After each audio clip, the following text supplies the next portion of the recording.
Hello! Today I want to be talking about 5 of my favourite locations in the Cairngorm National Park. I decided to make this video. I know I've been away for a couple of weeks from uploading new videos. It's just because I was really pushing myself to keep on top of my schedule and I was sort of burning out with ideas, and so I've taken a couple of weeks to sort of come up with some new ideas, and so this is the first one that I came up with, and that's because I've just been dreaming about Scotland a lot lately. I know that in the UK you're starting to open up a bit and you might be thinking about your summer holidays and how you might be able to get some good imagery while you're away with the family. So I have been visiting the Cairngorm National Park for more than 10 years now, and I lived there for a couple of years as well, and it is one of my favourite places on the planet. I can just spend as much time as possible exploring new locations, going on walks and taking photos there, and I thought that it would be fun for me to give you some tips and about 5 locations that you can go visit if you decide to take your holidays there. The area that I know best is towards the west side of the national park, just south of Inverness, and that's because I was usually based around Aviemore and that area, and I used to explore around there the most. So there are some beautiful locations off towards the east side of the national park in near Braemar and Ballatar, but I haven't had much opportunity to explore around there. As I say, I was mainly on the west side. So these are 5 locations that you can go to if you're located specifically in Aviemore. I think it's a great place to be based if you want to explore that side of the national park. There's hotels, restaurants, shops, everything that you need there. And then there are smaller villages around as well if you don't want to be in sort of a more metropolitan village in the national park. The other benefits that Aviemore has as a base of operations is there's a train station that goes to Edinburgh, and from Edinburgh you can head down to London. So if you didn't want to drive up, you can take the train, and it's only 40 minutes south of Inverness. So if you wanted to fly, you can always fly into Inverness and then come down towards Aviemore or your accommodation nearby. And I must recommend, if you're in the area, you need to go to Anderson's restaurant in Boat of Carton. It is one of the best restaurants in the area. It's actually one of my favourite restaurants in the world. It is just amazing quality Scottish food and you will not be disappointed. You do have to book a reservation even if it wasn't during the pandemic, because they are quite a small little restaurant and they fill up quite quick. So I'm going to be talking about these 5 locations, but please be aware of the current advice about travelling. I know that Scotland is planning on opening up a bit more later on, and I'm giving this advice for later in the summer in particular, when things are starting to open up and the vaccinations have been spread around a bit more. So please pay attention to your advice, use your common sense, and try and keep these rural communities a bit safe until things have calmed down completely. Hopefully by this summer things will be completely open and everyone will be having a wonderful time. And of course this advice can be used in the years to come. It doesn't have to be used this year. This is truly evergreen content, as they like to say. These 5 locations are not going to go anywhere and they are going to be beautiful no matter what. So I just want to give a little bit of a mention to the wonderful area and to get you thinking about possibly visiting in the future, because it is an absolutely stunning place to see. These are not ranked in any particular order. They're just 5 locations that I really like, and one is not better than another. Let's get to the first location that I'm going to be discussing, and that is Lochmallick. Now Lochmallick is a wonderful, wonderful lake just north of the Cairngorm range. So from the beach of the loch you can see the Kangol Mountain, and there is this nice bank of mountains in the background, and there is wonderful Caledonian pine forest all around you, so it's buzzing with wildlife and bird life as well. And it's also really easy to get to if you are based in Aviemore. I really like this location. I've been there many times and I will continue to go there many times. It's super easy to get to, and there are several places for you to park. There is no bad angle on the lake. You can get great pictures wherever you want. I've taken pictures all around the shore.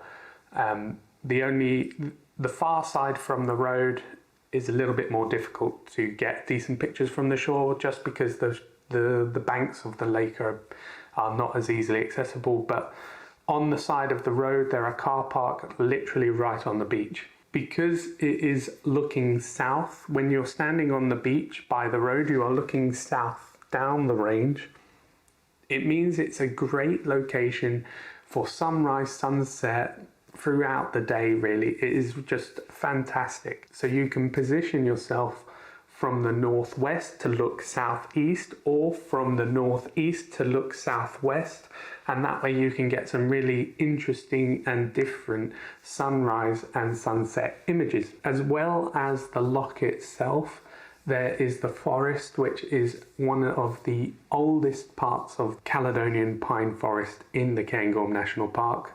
So you can have a great session of woodland and tree photography, especially if you go further into the forest off the main tracks and really explore deep into the trees. You'll find some really gnarly pine trees that have some great shapes and would look great in foggy or misty conditions. There are many different foreground elements that you can include in your imagery. One of my favorites is this line of boulders on one of the most easily accessible beaches. Actually, the footage that you're watching right now is from one of my first videos, and I went to photograph sunrise at this beach. It's got this wonderful foreground of boulders that just really anchor you into the scene and give you a bit more interest to the landscape beyond. But there's also beaches, branches, sedges, all sorts of stuff that you can include as a foreground elements. So this is definitely, if we were to rank these locations, this is definitely near the top, just because of the ease of access and the multiple photo angles that you can get for different photos. So it is highly recommended, and it's a wonderful day out. I do want to mention though that during the middle of the day it might be a little bit busy, because it is so easily accessible. People go there for the beach. They go and do water sports, swimming, canoeing, sailing, all sorts of stuff on the lake. So it is, I prefer to go for sunrise just for that, especially in the summer when people will be out enjoying the lake more. If you're going in winter or later on in the year, then you can get away with visiting throughout the day. There'll probably be less people around, especially when it's frozen. But it's a great place to spend time with your family after you've had a nice photography session in the morning as well. So the second location is another lake. It's another loch nearby, and it's I prefer the actual forest around this loch. I've struggled to get decent images of it, but it's a nice place. I just love walking in it in the early hours of the morning, listening to the birds waking up. And I highly recommend that you go there and just have a little explore around and see if anything jumps out to you. So the second place is Abernethy Forest and Loch Eilean. So if you are staying in Abbeymoor, it's only a couple of miles away, and it's on the maps, very easy, and there is an RSPB visitor centre there. And so if you wanted to find out a bit more about the wildlife in the area, then definitely head there. They've got some wonderful information about the habitat of the forest as well, and I really recommend visiting.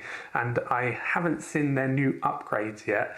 I know that they have just remodeled the whole visitor centre, so it's going to look absolutely amazing, and I really can't wait to get back and go and visit it and speak to everyone there, because I used to volunteer there as well. So it would be wonderful just to see what's changed and how they're moving away from just one specific focus and more into the habitat of the entire area. if you are staying in the area, it's definitely worth a visit if you're interested in wildlife and the natural world. And I would highly recommend going there just to have a chat with everyone. That everyone is super friendly, and if you've got any questions about the area, they can give you advice. And if there's anything that you particularly want to see, they can also help you out with that as well. So Abernethy Forest is an RSPB reserve, hence the visitor centre.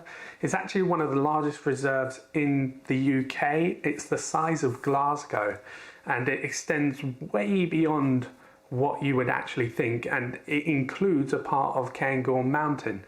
So it is astonishing how much land that they actually have to take care of. But the part that I'm recommending for photography, it is relatively easy access. It's on the way to the visitor centre. There's a little car park before you arrive at the visitor centre, and there is a lovely walk through the forest, and it leads to the beaches of Loch Eilean, so you can have an explore along that shoreline. And look, you're again looking south, so it can be good for sunrise and sunset. But the big issue that I have with this location is this: I've struggled with foreground elements, and the mountains beyond the hills really that are beyond are just not as impressive as the ones from Lochmallick. But it is definitely one of my favourite places to explore for forest photography and to do some ICM of forest, because the standing pines are just wonderfully straight and it's just fun to experiment and explore. So I definitely recommend walking that loop from that car park and just attune yourself to the natural world. There is another area of the reserve which is really fun to do for forest photography as well, and that's over towards Forest Lodge. Again, it's difficult to describe exactly where that is, so I would definitely recommend going into the visitor centre and just asking about walks near Forest Lodge. They'll definitely help you out. Our next location is another forested area, but instead of just one loch, it's lots of little lochs. And it's got an amazing viewpoint from it. And so this location is called Uflokens. I'm probably mispronouncing that as it's Gaelic.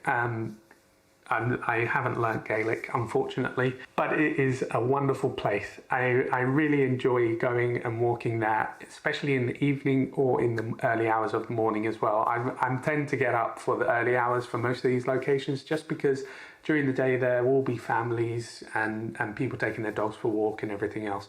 And early hours of the morning it's a bit quieter, and you might see some dragonflies as well as the birds. It's just a nicer time for me, I think.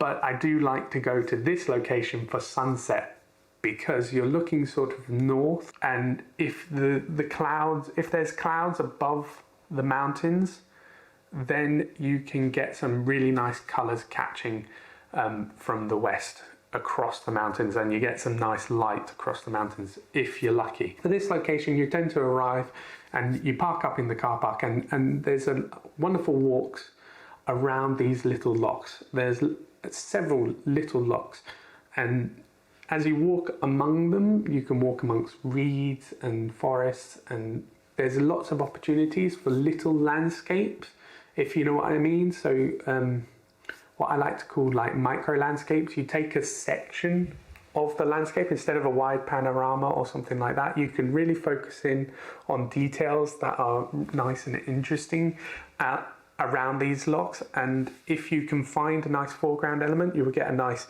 forest reflection on the loch as well. But the ultimate goal is to make it up to the hill. Up on the hill, you're overlooking these little lochs and you're looking towards the Cairngorm range. Instead of looking south like you were from Lochmallick, you're looking north. From there, you've got these little puddles in the forest that act as your foreground element, and then you've got the mountains and the sky above. So if you can get some really nice light, which I still haven't got, and I have been to this location many times hoping to get some nice colour reflection on the clouds, and I still haven't got it. So if you can get those colours, you'll get an amazing photo. I would be thoroughly jealous if you go there and get a sunset shoot on your first try. That being said, I do just love walking around it and exploring and just enjoying my day there. So I highly recommend going there and heading up the hill, and there's a little outcrop that you can stand on and set up your camera and photograph to the north. So far we have been to the north of Cairngorm Mountain at Lochmallick, and now we've been to the south of the mountain looking north from Uflokens. So what about the actual mountain itself?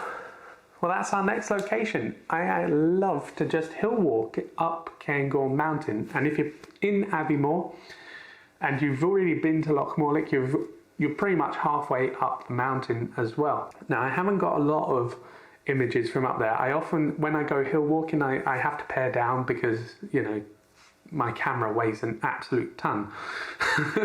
And I would absolutely heel over and pant my way up, and it will take me forever. So I tend to go a bit lighter, and sometimes I just don't bother taking the camera. I just enjoy walking up that hill. However, I do like to take images of it. I did some ICM looking towards it, and on another day took a hike up into one of the little corries. Now, corrie is like a bowl shape in the mountains, and they often have a little loch in them as well, so they can be really good photo opportunities.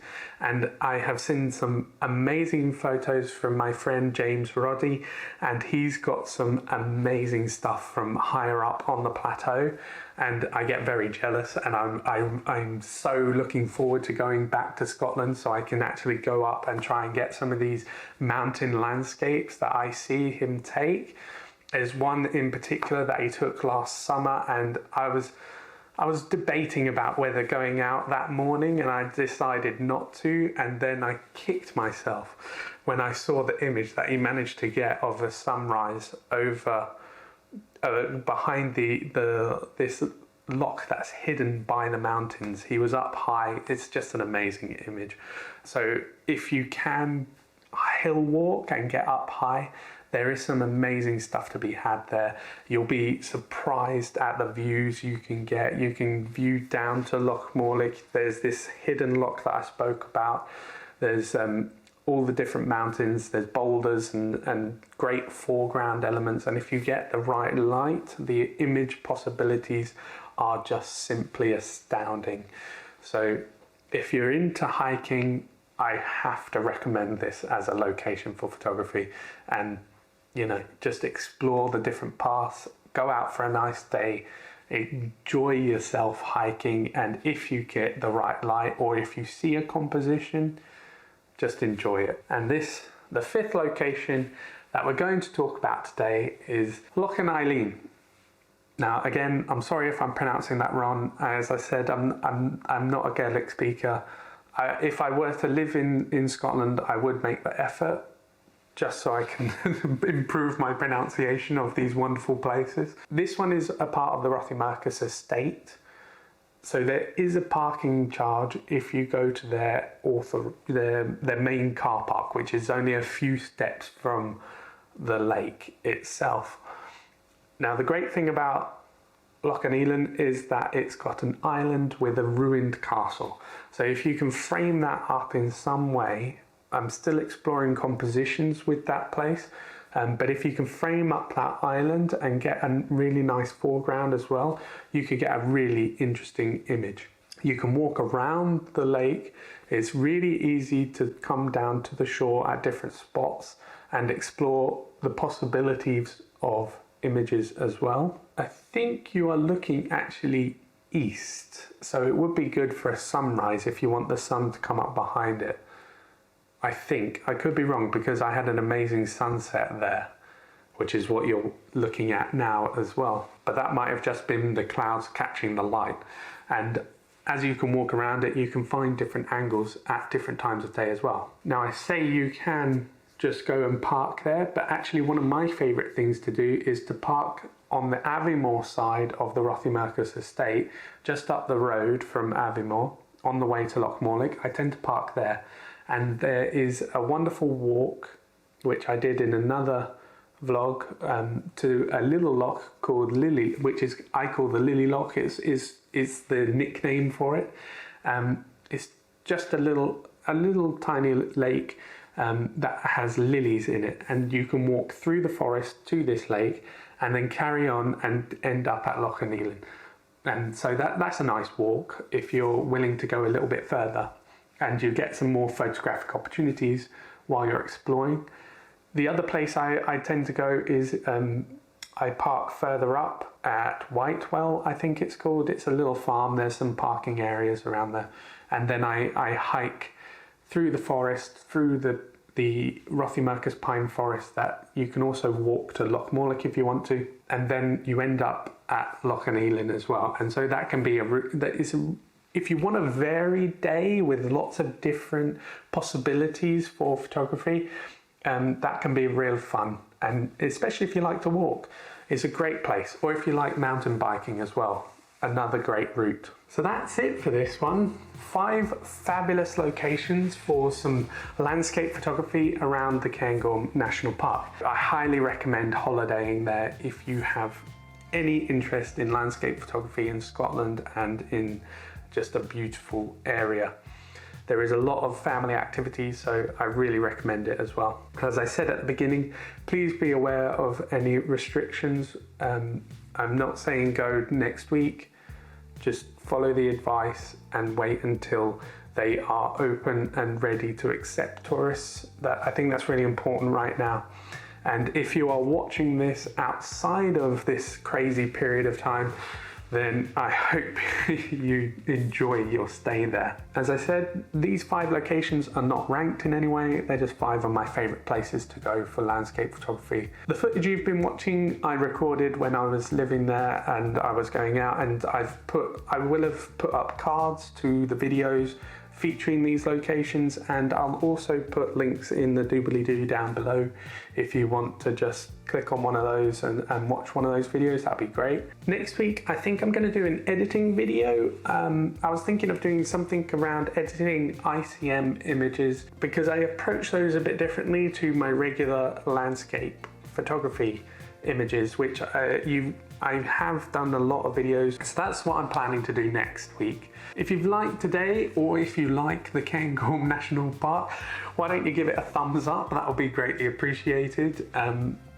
And if you have any ideas of other locations in the area, or if you have visited the east side of the national park in Braemar, Ballatar, that area, please comment below, because I haven't really explored around there. So I would love to know your favorite locations in that area for when I get to eventually travel back to Scotland and get exploring again as well.